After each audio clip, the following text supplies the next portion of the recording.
Welcome to the Life After ECT podcast. Life After ECT is a nonprofit dedicated to improving the lives of people harmed by electroshock through education, research, and advocacy. You can learn more by visiting lifeafterect.org. My name is Anna. I'm an ECT survivor, and over the last decade, I've been researching ECT like my life depends on it. Because of my injuries and the lack of support for them, it does. Every year I work through anywhere between 200 to 1,000 pieces of ECT-related material. This includes podcasts, medical textbooks, studies, personal accounts, journal articles, and any related subjects I need to help understand what I'm reading. I've been in the long, ongoing process of archiving over a decade of bookmarks on the Life After ECT website, and this has become especially important since changes to search engines have made it harder, sometimes nearly impossible, to track down more obscure ECT content. My goal is to ensure that anyone who's looking for this information has access to it. In the last episode, I shared a 2010 letter to the FDA from Linda Andre, an ECT survivor and patient safety advocate. And I also read emails she mentions were deleted by Dr. Harold Sackheim, a leading government-funded ECT researcher who was the subject of that letter. These documents highlighted reports from patients who experienced permanent memory and cognitive problems after ECT. Reports that were ignored despite Sackheim's public offers to evaluate anyone experiencing them. I'm focusing on these past events because the public often only hears one story about ECT, that it's a tested, proven, life-saving treatment threatened by stigma and anti-science zealots.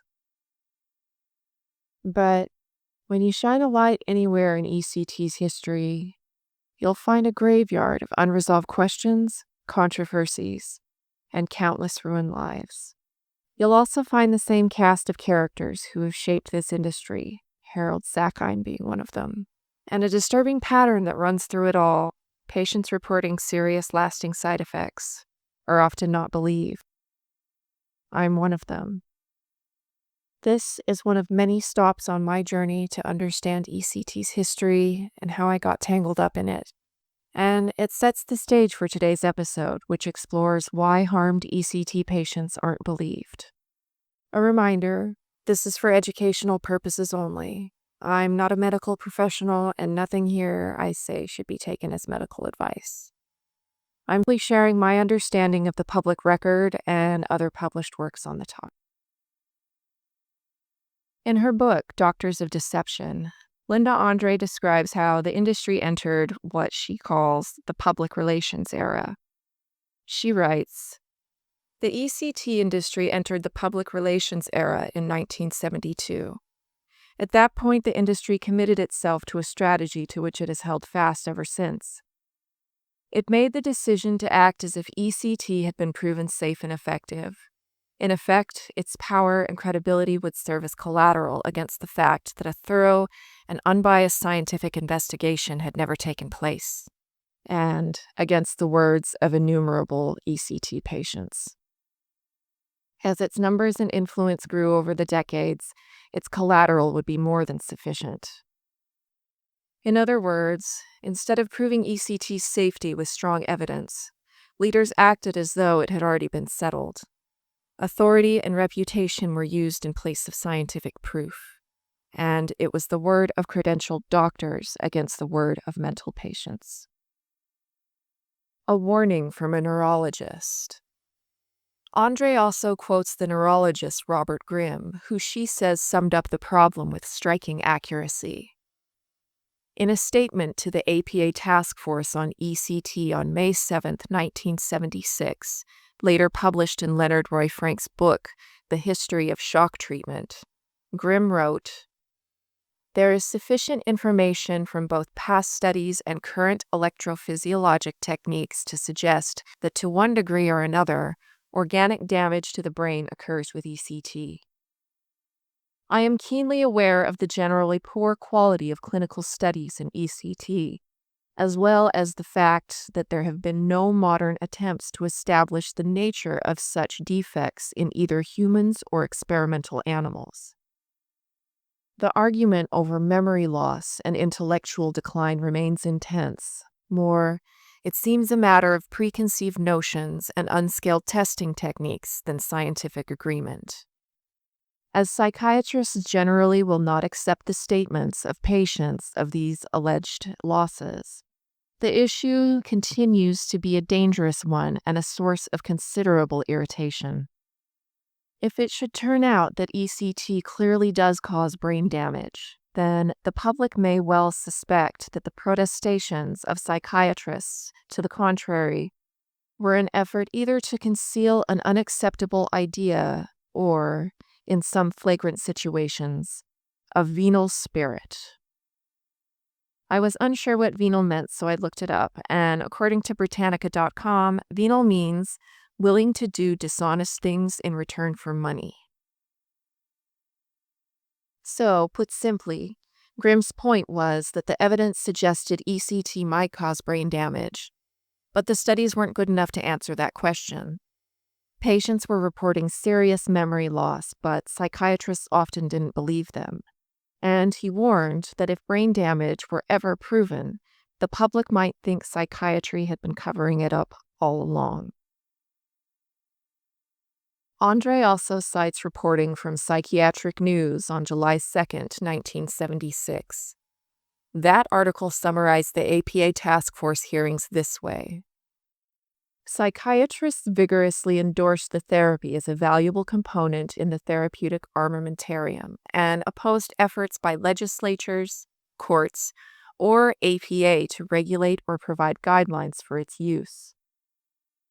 Participants are generally angry that an effective proven remedy for depression has been called into question by irrational forces. Basically, psychiatrists at the time defended ECT as already proven and dismissed critics as irrational.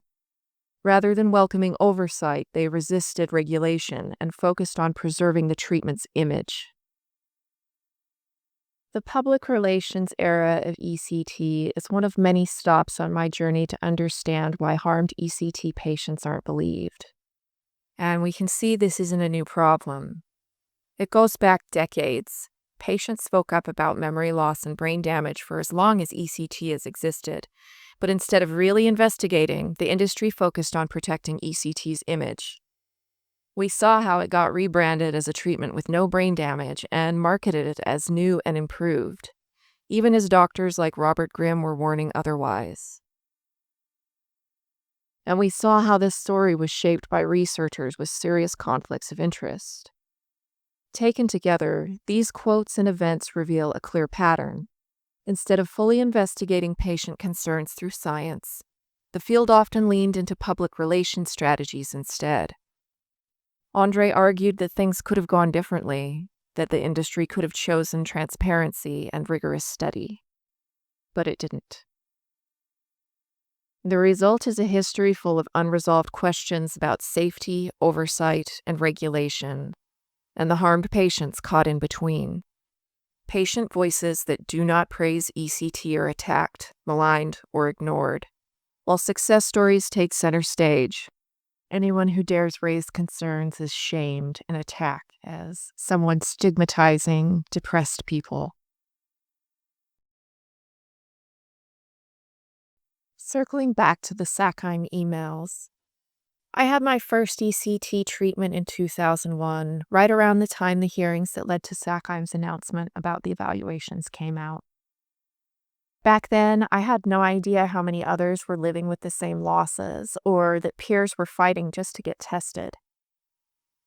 That fight became mine too in 2006, when the damage left me severely disabled in my early 20s, at a time when I should have been stepping into young adult life, not dealing with dementia. Everywhere I went for help, doctors told me ECT couldn't do what I was describing. Even when I finally got testing and a referral for speech therapy, my therapist admitted she couldn't find anything in the literature about these side effects. That silence, no documentation, no acknowledgement, meant my care was limited, and it left me feeling completely alone. The isolation of an undiagnosed disability can be life-threatening, and many in this situations do choose to end their lives as a result.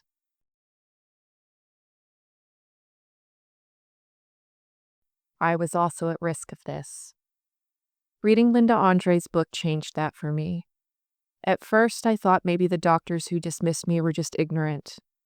But her book showed me that it wasn't ignorance, it was systemic.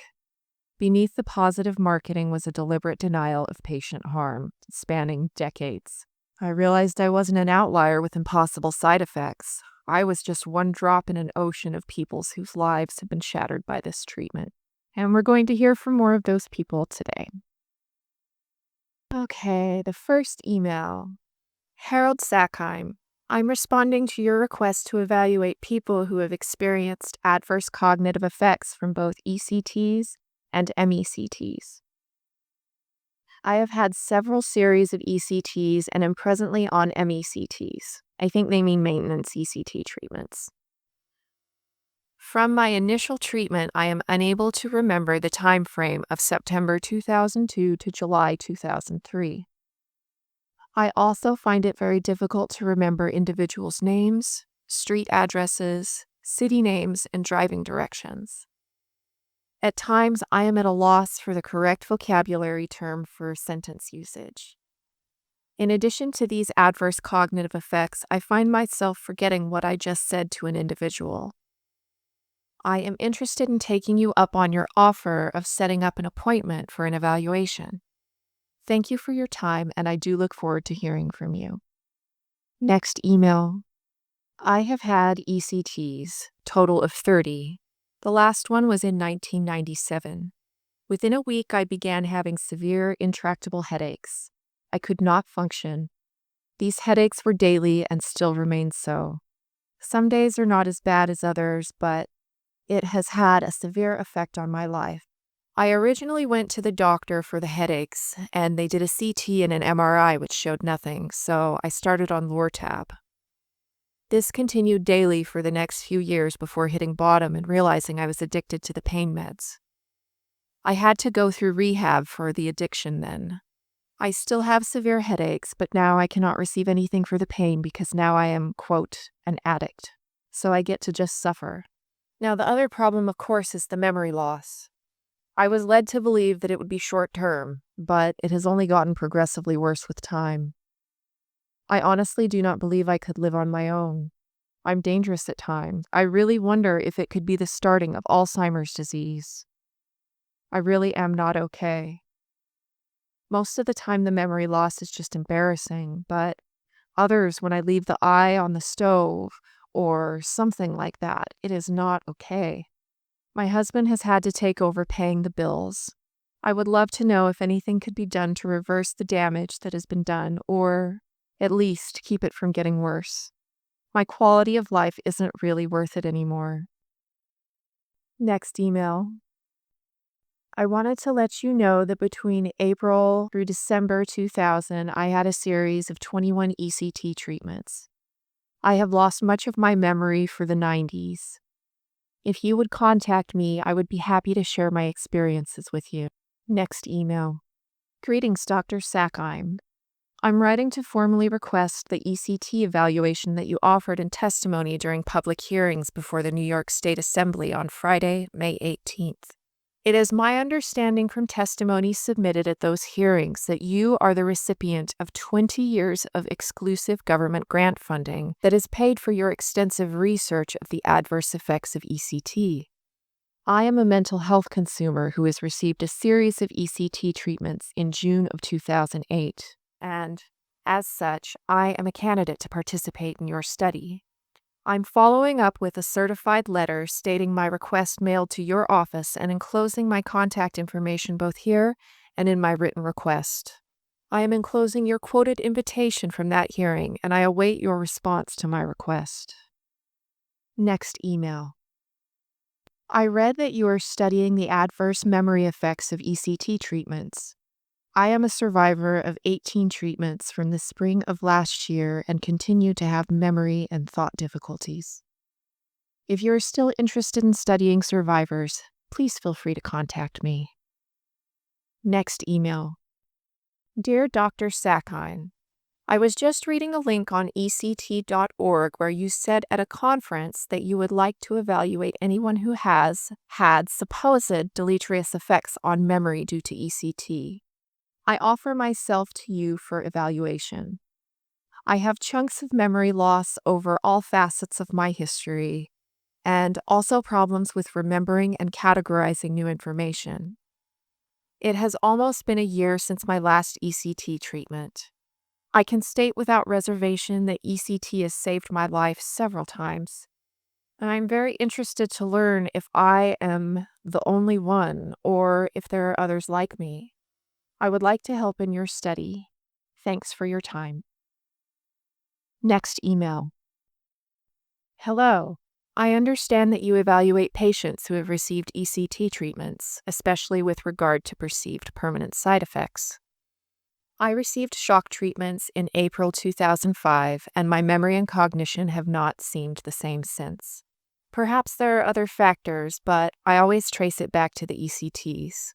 The funny thing is that I don't necessarily regret the treatments, and the current side effects don't bother me psychologically, although they have impaired my professional life, which has pretty much derailed.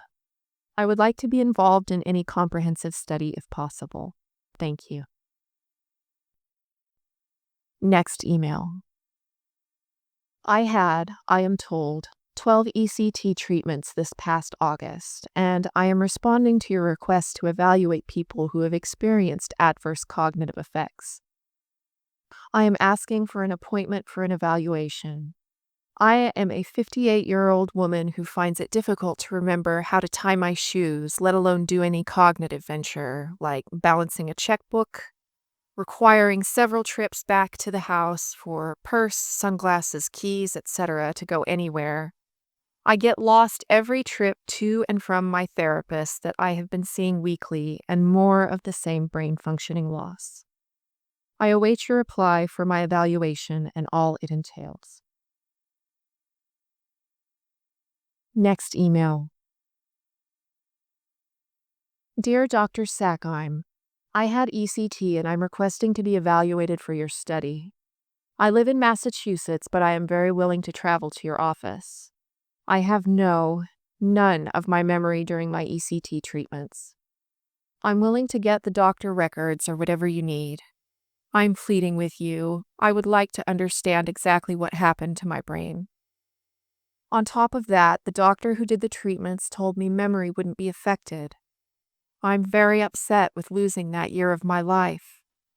I had 3 treatments a week for almost 4 months, then down to 2, and he wanted me to continue to do treatments for another year at 1 to 4 ECTs per month. Please let me help you in your study. Next email. I am someone who has received 80 ECT treatments in Dallas, Texas. I would like to come for an evaluation about my memory loss. I believe I have severe memory loss from ECT treatments. I also believe that it was not expressed to me how severe the memory loss could be. I understand you receive a lot of money from the government to research ECT, and I would like to be evaluated. Next email.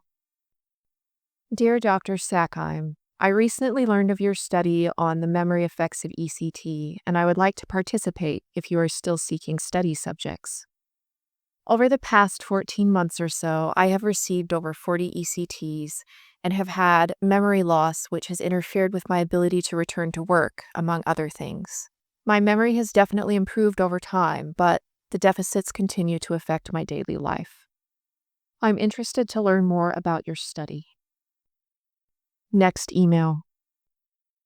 Dear Dr. Harold Sackheim, I am responding to your request for people who have had adverse cognitive effects from ECT so you can evaluate them. I've had permanent memory loss from the ECT treatment I received, and it is having very negative effects on all aspects of my life, including social and career. I am a 40-year-old female who has had a lot of treatments with ECT over the last 3 years, including maintenance treatments every 1 to 2 weeks after my original series for psychotic depression. Here's a little background about me. I graduated pharmacy school when I was 25, magna cum laude, and worked as a registered pharmacist after that until about 9 years ago, when at that point I went on Social Security disability and am presently still on it. My memory is so fried I cannot remember the simplest pharmaceutical facts, including the names of popular medications that I could have rattled off in my sleep. What is even worse is that I cannot remember the names of past friends and people I meet now are almost impossible to remember when, where, and what I know them from, especially what they look like. My other biggest problem is directions driving. I cannot remember how to get to a place a week later, even if it's only 5 miles away, and places further away don't have a chance at all of being remembered, so I drive with a map of the town I live in my car. Phone numbers are another impossibility. Dates and appointments or special events are written on huge pieces of paper, and I have them taped everywhere in my house. My old memory was so good that people used to tease me about how smart I was and how impossible it was to pull something over on me, when now it's hard to believe I graduated high school. The ECT saved my life in one aspect by eliminating my psychotic depression, but on the other hand, it killed it. It is quite frightening. If you have any questions or would like to talk to me, please feel free to call me at the following number. Next email.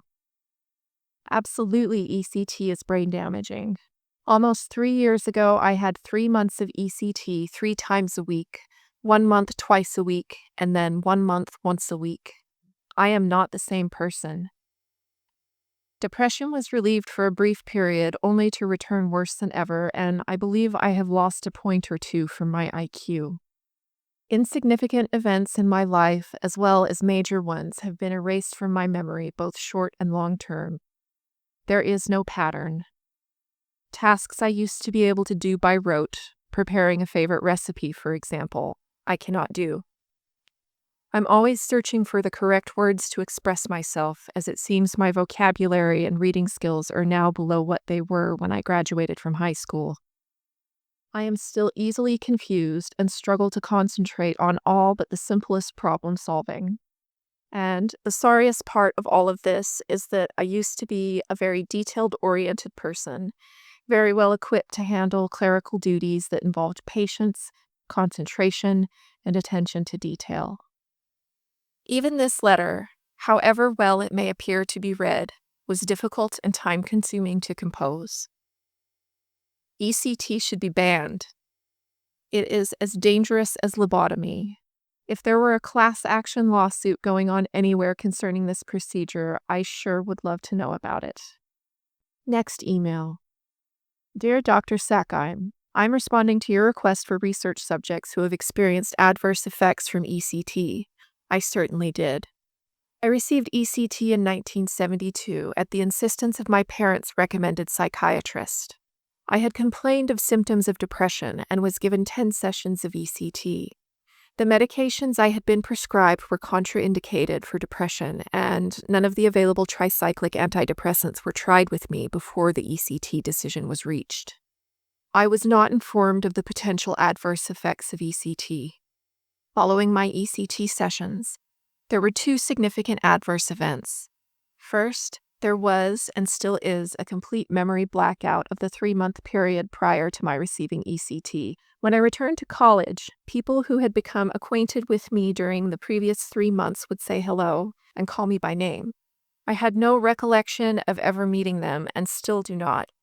The second adverse effect was a 15% reduction in measurable IQ. This measurement came from standardized tests taken before and after ECT. I'm certainly glad that the psychiatrist decided that I was cured after only 10 sessions. In truth, I had sufficient wits remaining to be able to deceive the doctor about my recovery from depression. My chronic dysthymia was later cured by several years of being prescribed Prozac. I am sure that I would have benefited from the tricyclics available in 1972 rather than ECT. I look forward to being objectively tested and interviewed by you soon. The next email's hard to read, so I made a few slight changes. Hi, My name is Amanda. I'm 27 years old and I received several ECT treatments for depression from Dr. Donnie Joe Holden in Springdale, Arkansas.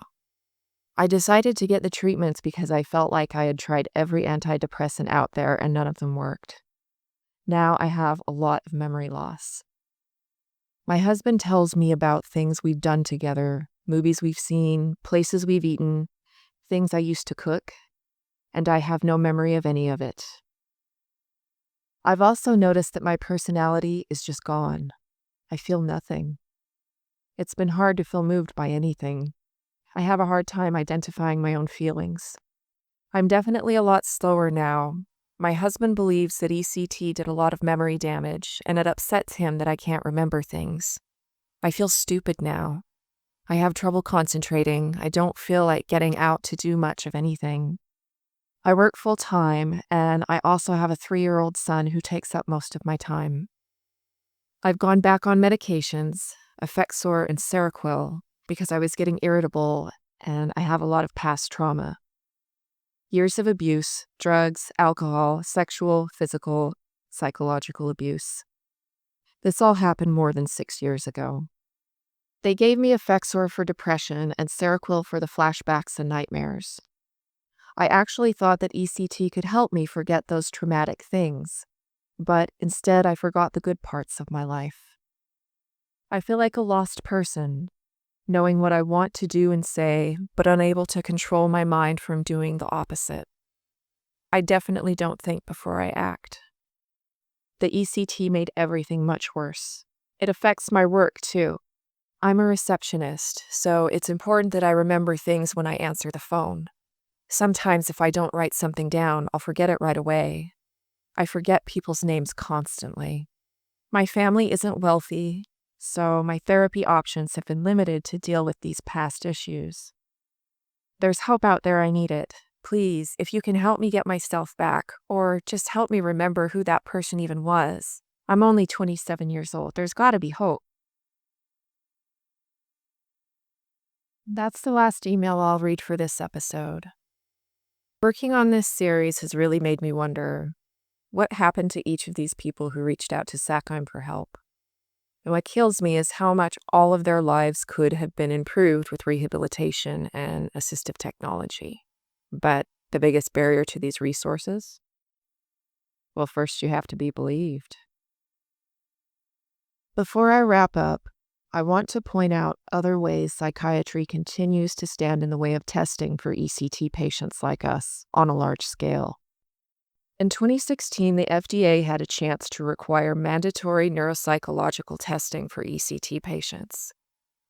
Instead, the American Psychiatric Association, or APA, a private organization representing over 36,000 U.S. psychiatrists, advised against it. Their reasoning? They argued that mandatory testing would be too burdensome for clinicians and patients, that existing safety data already showed ECT was safe enough, and that brief screening assessments were sufficient to catch anyone with cognitive issues. Just like the emails we've read in this series, I continue to see people struggling to get testing over a decade later. We are up against one of the most successful public relation campaigns in medical history. And we're also up against tens of thousands of psychiatrists who used their authority to stop the one safeguard that could have helped past and future ECT patients. These are just two examples, but they echo what we saw in the emails. People reaching out for help, only to be dismissed or ignored. People who might have a chance at recovery if their injuries had been taken seriously and if testing had been in place. I know this pattern all too well. When I was a teenager, I reported permanent memory problems, and my concerns were dismissed again and again over the years. At the time, I couldn't fathom the scale of these barriers, that it wasn't just my doctor, but an entire system organized to deny and deflect. Again and again, the path to recognition, treatment, and recovery is blocked. Not because the science isn't there, or because the tools don't exist, but because of denial, lobbying, and a refusal to face the truth of what ECT can do to people's lives. To anyone experiencing cognitive problems after ECT who can't get your doctor to refer you, one approach that's helped me and others is to say that you're going back to school and you need accommodations. I've also included a list of tests that can document ECT-related brain injury in the show notes. That's all for this episode. We will continue exploring why ECT patients aren't believed in part 3 of this series. And if this episode resonated with you, I'd be so grateful if you left a 5-star review. Sharing your support not only helps more people find the podcast, it also lets me know that these stories are reaching the people who need them.